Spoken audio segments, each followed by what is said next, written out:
Have you ever sat alone and asked yourself, what am I doing here? What's my purpose? Why do I exist? Am I living life to my full potential? Does any of this even matter? And what if I told you these aren't any random thoughts? They're among the questions that tormented one of the greatest writers in history.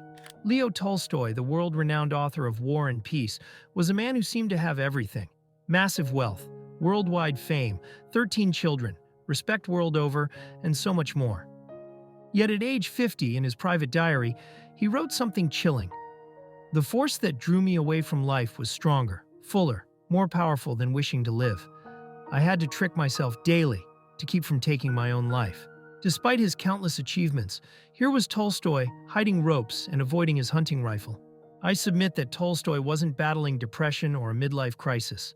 It was something deeper, questions that hit all of us, including him at some point. Why are we here? What's the point of anything? Why keep living if we're all going to die anyway? Well, even with success, life can throw curveballs at us. And sometimes those curveballs make us ask the most terrifying questions. What started as a questioning himself and grappling with his fears turned out to be a primal search for purpose that would ultimately change everything. Whatever Tolstoy established changed everything, not just for him, but for celebrated figures such Gandhi and Martin Luther King Jr., who later read and acknowledged his works. I'm about to share all the profound secrets he discovered about life's meaning, how entire generations think about existence. Nobody planned to turn little Leo into Russia's most troubled thinker.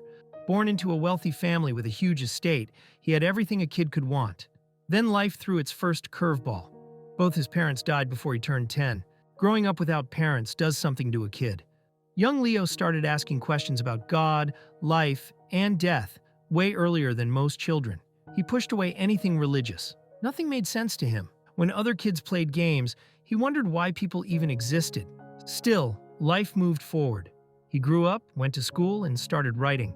And man, could he write. His books grabbed people in a way nobody had seen before. War and Peace and Anna Karenina weren't just stories. They changed how people thought about novels forever. For almost 50 years, Tolstoy lived what looked like a perfect life. He owned land bigger than some towns. His wife gave him 13 children. Critics called him a genius. He had more money than he could spend. Famous people traveled from all over just to meet him. Remember those questions from when he was a kid, though? The ones about God and life and death? They never really went away. They just sat there, waiting. And at age 50, those questions came back, harder than ever. You know how a pot can look fine right until it boils over? That's exactly what happened to Tolstoy's mind. One morning at age 50, Tolstoy woke up and felt like someone had pulled the floor out from under him. The same questions kept spinning in his head. What's the point of all this? Why do anything if we're just going to die? Sleep became his only escape. During the day, his brain wouldn't shut up. He stopped hunting because he didn't trust himself with a gun. He hid ropes because the thought of using them felt way too tempting. The guy who wrote some of the world's greatest books now spent his days trying not to end it all. In his journal, he wrote, "What will come of what I am doing today? What will come of my whole life? Why should I live? Why should I do anything?" Normal questions maybe, but for Tolstoy, they turned into an obsession. Like a kid who keeps asking why to every answer, he couldn't stop. He tried to trick himself into keeping going. Wake up, get dressed, eat breakfast, write something, play with his kids. But each day felt more pointless than the last. His family watched him change from a confident, successful man into someone who could barely get through dinner without having an existential breakdown. The craziest part is that the more successful he got, the worse he felt. More money? Felt empty. More fame? Made him sick. More praise? Made him want to scream. Everything that was supposed to make him happy just made him feel worse. His wife kept telling him to snap out of it. His friends said he was being dramatic. Nobody got it. How could a man who had everything feel like he had nothing? Looking for answers, Tolstoy turned into a man possessed. His letters to close friend Nikolai Strakov from 1878 reveal his frantic search for meaning. "Each morning I wake up hoping today I'll find the answer," he wrote to Strakov. "Each night I go to bed more lost than ever." He read every philosophy book he could find. Socrates, Buddha, Solomon, he studied them all. Science caught his attention next. Maybe Darwin had the answers? Nope. Science just made him feel worse. If we're all just random bits of energy floating around, then what's the point? If life came from nothing and goes back to nothing, why bother living at all? He wrote in his diary, "Today or tomorrow, sickness and death will come to those I love or to me. Nothing will remain but stench and worms." How can a person live knowing this? Heavy stuff from a guy who used to write about fancy parties and love stories. Religion seemed like the obvious answer. Lots of people find peace there, right? Tolstoy tried. He really tried. He went to church. He prayed. He talked to priests.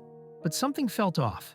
He couldn't just accept what others believed. He needed to figure it out himself. His family started worrying even more. His wife would find him at 3 a.m., surrounded by books, muttering to himself. His kids didn't know if they should talk to him about their day or leave him alone with his thoughts. The more answers he looked for, the more questions he found. Each path led to a dead end. Philosophy left him cold. Science made him feel meaningless. Religion felt fake. Then something weird happened. He started watching people. Not just any people, everyone. Rich, poor, happy, sad. He wanted to know how they dealt with the same questions that were driving him crazy. In his profound work, What is Religion?, published in 1902, Tolstoy mapped out 4 ways people try to find meaning in life. Once he spotted these patterns, he couldn't unsee them. First up, the people who just don't think about it. Tolstoy called them the ignorant ones, but not in a mean way. They wake up, go to work, watch TV, hang out with friends, and never ask why. Life's hard enough without asking big questions, right?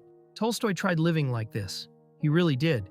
But he said it's like trying to ignore a tiger in your room. Good luck with that.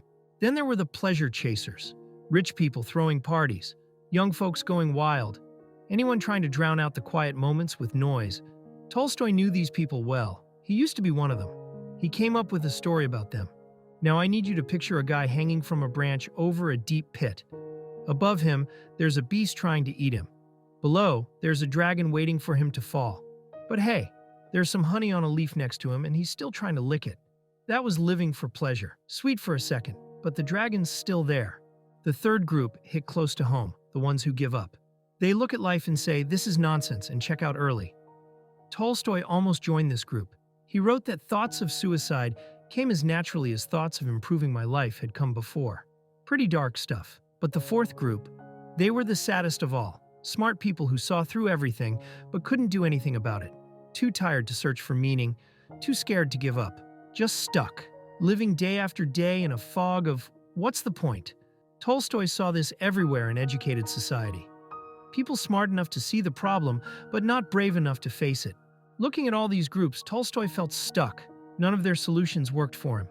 The ignorant path? His brain wouldn't let him. Pleasure-seeking? Been there? Done that? Giving up? He was too stubborn. Being stuck in limbo? That's what was killing him already. He needed something else. Something real. And he found it in the last place he expected to look. Walking around his huge estate one day, Tolstoy noticed something odd about his peasant workers. These folks had rough lives. Tiny houses. Barely enough food. Working from sunrise to sunset. Yet somehow they seemed okay?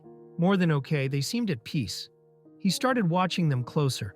When death hit their families, they grieved but kept going. When crops failed, they worked harder next season. When life got tough, they helped each other out. No fancy philosophy books. No big questions about the meaning of life. They just lived. At first, Tolstoy thought they were just too simple to understand life's big problems. Man, was he wrong. These people understood something he didn't. They had what he called simple faith. Not just in God, but in life itself. They accepted that some questions don't have answers. And instead of freaking out about it, they focused on what was right in front of them. One day it hit him. He'd spent years looking for meaning in books, in his head, in fancy ideas. But meaning wasn't something you figure out, it's something you live. The peasants knew this all along. They found purpose in helping others, in doing honest work, in being part of something bigger than themselves. For the first time in years, Tolstoy felt the fog lifting.